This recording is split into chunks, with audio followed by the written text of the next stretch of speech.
ನಮಸ್ಕಾರ ಸ್ನೇಹಿತರೆ, ಎಲ್ಲರಿಗೂ PKV ಕನ್ನಡ ಯೂಟ್ಯೂಬ್ ಚಾನೆಲ್ಗೆ ಸ್ವಾಗತ.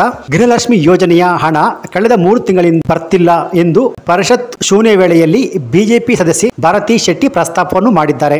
ಗೃಹಲಕ್ಷ್ಮಿ ಯೋಜನೆಯು ಕಾಂಗ್ರೆಸ್ ಸರ್ಕಾರದ ಮಹತ್ವಾಕಾಂಕ್ಷಿ ಸ್ಕೀಮ್ ಆಗಿದ್ದು, ಆದರೆ ಕಳೆದ 3 ತಿಂಗಳಿಂದ ರಾಜ್ಯದ ಮಹಿಳೆಯ ಅಕೌಂಟ್ಗೆ ದುಡ್ಡು ಹಾಕಿಲ್ಲ ಎಂದು ಬಿಜೆಪಿ ಸದಸ್ಯೆ ಭಾರತಿ ಶೆಟ್ಟಿ ಪ್ರಸ್ತಾಪವನ್ನು ಮಾಡಿದ್ದಾರೆ. ಹೌದು, ಕಾಂಗ್ರೆಸ್ ಸರ್ಕಾರದ 5 ಗ್ಯಾರಂಟಿ ಸ್ಕೀಮ್ಗಳಲ್ಲಿ ಒಂದಾದ ಈ ಗೃಹಲಕ್ಷ್ಮಿ ಯೋಜನೆ ಮಹತ್ವಾಕಾಂಕ್ಷಿ ಸ್ಕೀಮ್ ಆಗಿದೆ. ಆದರೆ ದುಡ್ಡು ಹಾಕದೇ ಇರೋದು ದುರದೃಷ್ಟಕರ ಸಂಗತಿ. ಗೃಹಲಕ್ಷ್ಮಿ ಹಣ ಲೋಕಸಭೆ ಚುನಾವಣೆ ಟೈಮಲ್ಲಿ ಬಂದಿತ್ತು. ಆ ನಂತರ ಗೃಹಲಕ್ಷ್ಮಿ ಹಣ ಜಮಾ ಆಗಿಲ್ಲ ಎಂದು ಬಿಜೆಪಿ ಸದಸ್ಯೆ ಭಾರತಿ ಶೆಟ್ಟಿ ಪ್ರಸ್ತಾಪವನ್ನು ಮಾಡಿದ್ದಾರೆ. ಹೌದು, ರಾಜ್ಯ ಸರ್ಕಾರ ಖಜಾನೆ ಖಾಲಿಯಾಗಿದೆ ಎಂದು ಪ್ರಸ್ತಾಪವನ್ನು ಮಾಡಿದ್ದಾರೆ. ಸೊ ಈ ಭಾರತಿ ಶೆಟ್ಟಿಯವರು ಪರಿಷತ್ತಲ್ಲಿ ಏನು ಹೇಳಿದರೆ ಅಂತ ನೋಡೋಣ ಬನ್ನಿ ಸ್ನೇಹಿತರೆ.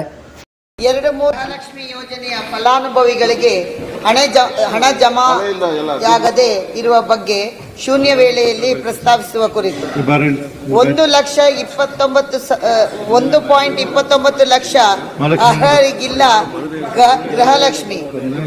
ಕಾದು ಸುಸ್ತಾದ ನಾರಿಯರು ಸಿಗದ ಲಕ್ಷ್ಮಿ ಭಾಗ್ಯ ಎಂಬ ವಿಶೇಷ ಶೀರ್ಷಿಕೆಯಡಿಯಲ್ಲಿ ದಿನಾಂಕ 23/7/24 ಕನ್ನಡ ದಿನಪತ್ರಿಕೆಯಲ್ಲಿ ಪ್ರಕಟವಾಗಿದ್ದು, ಕಾಂಗ್ರೆಸ್ ರಾಜ್ಯ ಸರ್ಕಾರದ ಮಹತ್ವಾಕಾಂಕ್ಷಿ ಗ್ಯಾರಂಟಿಗಳ ಪೈಕಿ ಗೃಹಲಕ್ಷ್ಮಿ ಯೋಜನೆಯು ಒಂದಾಗಿದೆ.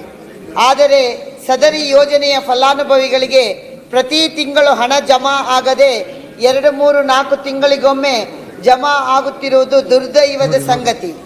ರಾಜ್ಯದ ಸುಮಾರು 1.29 ಲಕ್ಷ ಮಹಿಳೆಯರಿಗೆ ಗೃಹಲಕ್ಷ್ಮಿ ಯೋಜನೆಯ ಹಣವೇ ಜಮೆಯಾಗಿಲ್ಲ ಎಂದು ವರದಿಯಾಗಿದೆ.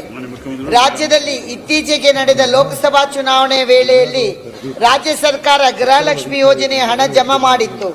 ಒಂದು ಕಡೆಗೆ ಅಭಿವೃದ್ಧಿ ಕಾಮಗಾರಿಗಳು ಸ್ಥಗಿತಗೊಂಡಿವೆ, ಮತ್ತೊಂದು ಕಡೆ ಲೋಕಸಭಾ ಚುನಾವಣೆ ನಂತರ ಇನ್ನೂವರೆಗೂ ಹಣ ರಾಜ್ಯದ ಗೃಹಲಕ್ಷ್ಮಿ ಫಲಾನುಭವಿಗಳಿಗೆ ಜಮೆಯಾಗದಿರುವುದು ಆತಂಕ ಮೂಡಿಸಿದೆ.